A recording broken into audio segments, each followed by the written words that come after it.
Bonjour à tous, merci de nous rejoindre pour cette nouvelle Vendée en direct. En France, près de 20% des élèves présentent des difficultés scolaires, des difficultés qui sont parfois dues à des troubles. On va voir les différentes raisons de ces troubles-là et de ces difficultés. Justement, pour ça, je rejoins Anne Minchin. Bonjour. Bonjour.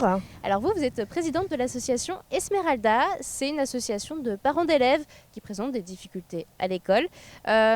Juste pour commencer, qu'on se mette bien au point sur les termes. On parle de troubles cognitifs, de difficultés à l'école. Il y a plein de termes différents, alors comment s'y retrouver vraiment là-dedans? Alors, c'est pas vraiment des troubles cognitifs en soi. 2 des 4 troubles qu'on traite à l'association, le TDAH et les troubles 10, sont des troubles du neurodéveloppement.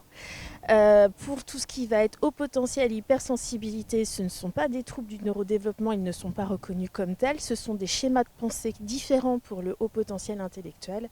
Et pour l'hypersensibilité, c'est une sensibilité accrue en fait aux situations, aux émotions et des réactions souvent à fleur de peau, mais on les retrouve dans 20 à 30% de la population mondiale. Ce n'est pas exclusif aux enfants.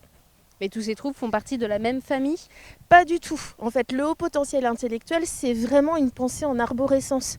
On parle vraiment d'une logique qui va être rapide, plus développée par rapport à l'âge de l'enfant, mais pas forcément émotionnellement. Quant aux troubles du neurodéveloppement, donc les troubles 10, c'est les troubles TDAH. Alors 10, c'est dyslexie. Voilà, dyslectique, dysorthographique, dyspraxique, dysgraphique, dyslexique.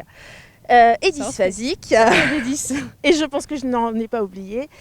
Ce ne sont pas des troubles qui viennent remettre en cause en fait, la cognition ou l'intelligence de l'enfant, ce sont des difficultés, c'est une mémoire qui va être défaillante, qui peut être compensée en partie par d'autres mémoires ou par d'autres logiques. Mais ce n'est pas toujours le cas en fonction de ce que souffre l'enfant, et en plus il peut souffrir de plusieurs troubles. Et il peut être aussi associé au TDAH, donc le trouble déficit de l'attention avec hyperactivité. Jusqu'à il n'y a pas très longtemps, on différenciait le H du sans H, en fait de l'hyperactivité sans avec hyperactivité. Désormais, le corps médical a tendance à dire que l'hyperactivité est forcément présente à plus ou moins grand trait, en fait, et on ne parle plus que de TDAH. Alors, comment ces différents troubles fonctionnent chez l'enfant? Pourquoi ça provoque aussi des difficultés scolaires? Parce qu'on va parler sur le TDAH de difficultés d'attention, en fait, de concentration. L'enfant a du mal à rester en place. Il a du mal à suivre un cours entier. Une journée de classe, on n'en parle pas. Et il va très vite décrocher. Donc, il va décrocher du fait du manque d'attention, mais il va décrocher aussi du fait du manque de réussite. Concernant les troubles 10, on demande quand même beaucoup à nos élèves d'être attentifs ou d'être rapides dans la coordination de leurs gestes, dans l'écriture, dans la lecture, dans la pensée. Et ce sont des enfants qui ont besoin de temps, ils sont relativement lents. Donc ils ont besoin en fait de plus de temps que les autres. Donc ils ne répondent pas au schéma classique de l'école. Exactement. Les aménagements ne sont pas toujours faciles à mettre en place pour les enseignants. Et ils sont mis en place que quand l'enfant est détecté. Il y a des fois, il va compenser pendant des années avant qu'on se rende compte de ce qui se passe. Mais alors, comment on les détecte? Alors, c'est difficile aussi pour un parent de savoir si son enfant est juste, on va dire, turbulent ou hyperactif, ou s'il présente d'autres troubles. Complètement. En fait, souvent, on est alerté dès les classes de grande section CP, parfois même avant. Mais plus l'enfant est jeune, plus il est difficile de savoir si c'est ponctuel ou si c'est vraiment un trouble qui s'installe. Avec le temps, les enseignants qui continuent d'alerter et les parents commencent à se dire qu'effectivement il y a quelque chose de différent. Puis on compare aussi beaucoup nos enfants avec les autres, et c'est là aussi qu'on peut se rendre compte qu'il y a des difficultés différentes. Malheureusement, il y a des parcours qui sont très chaotiques, avec des prises en charge tardives en fin de collège, voire arrivée au lycée, et du temps beaucoup de perdu et une confiance en soi des enfants très altérés à ce moment-là. Alors vous, Esmeralda, justement, l'objectif c'est vraiment de sensibiliser les parents à ces problématiques-là. Donc vos missions très concrètement? Alors nous, on reçoit déjà les parents qui ont des doutes ou même des diagnostics en cours ou faits. On fait un point sur ce qui fonctionne dans les aménagements et ce qui ne fonctionne pas ou les aménagements qui sont possibles. On peut aussi aller dans les écoles. On a créé une mallette pédagogique avec des outils où on vient travailler différents types de mémoire, comme la mémoire kinesthésique par exemple, qui est une mémoire qui aide bien ces enfants-là, justement parce qu'on travaille par le mouvement. Et c'est un type de mémoire de compensation. On informe beaucoup. On informe les familles, on informe les professionnels, on informe les institutions, parce qu'aujourd'hui, il y a quand même peu de prise en charge et pas de parcours type. Donc on essaye vraiment de faire gagner du temps aux familles et aux enfants, surtout aux enfants.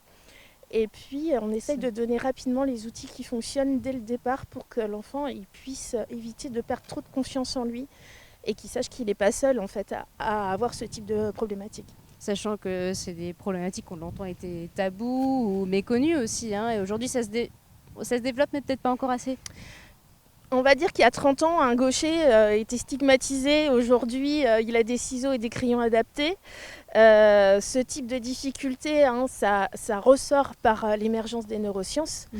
C'est ça aussi ce qui nous permet de mieux comprendre et de mettre en lumière ce qui se passe dans leur petite tête.